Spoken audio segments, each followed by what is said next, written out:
Welcome to Manna at the Tap, a podcast of Tapestry Ministries. Each episode reflects on a daily Bible reading from the Revised Common Lectionary.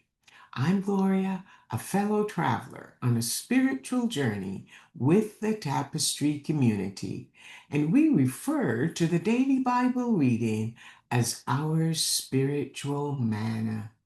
It nourishes our souls, fostering spiritual growth as we share insights and interpretations that enrich our spiritual lives. Today is Thursday, February the 26th, 2026, during the first week of Lent. The lectionary reading is from 2 Timothy chapter 1, verses 3 to 7.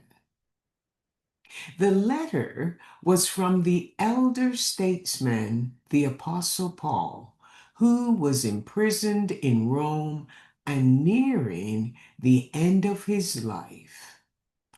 It was addressed to his protege, Timothy, whom he called his spiritual son and who lived in Ephesus.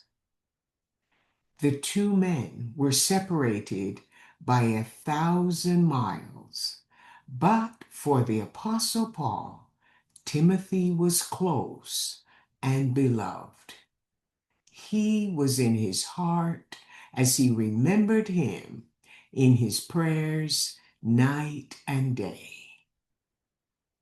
During one of Paul's missionary journeys, he met Timothy, a young man highly regarded in his community. Paul asked if he would join him as a companion, and he became one of Paul's trusted allies. Their relationship lasted nearly 2 decades.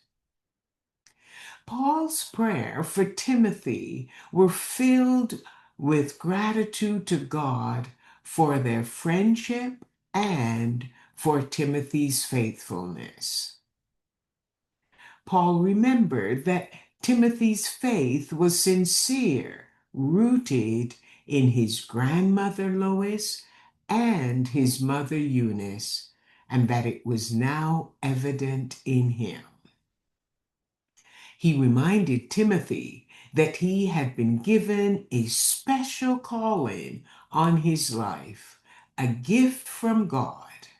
And Paul had affirmed that calling, and now it was Timothy's duty to guard that gift, ensuring that nothing corrupted or weakened its power.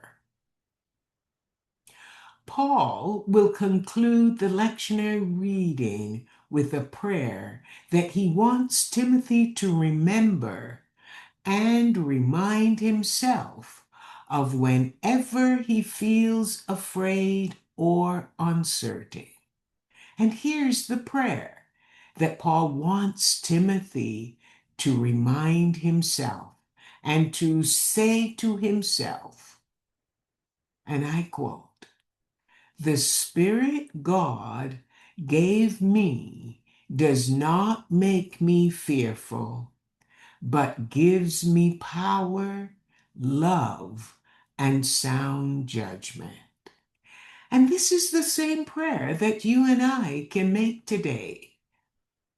The Spirit God gave us does not make us fearful, but gives us power, love, and sound judgment.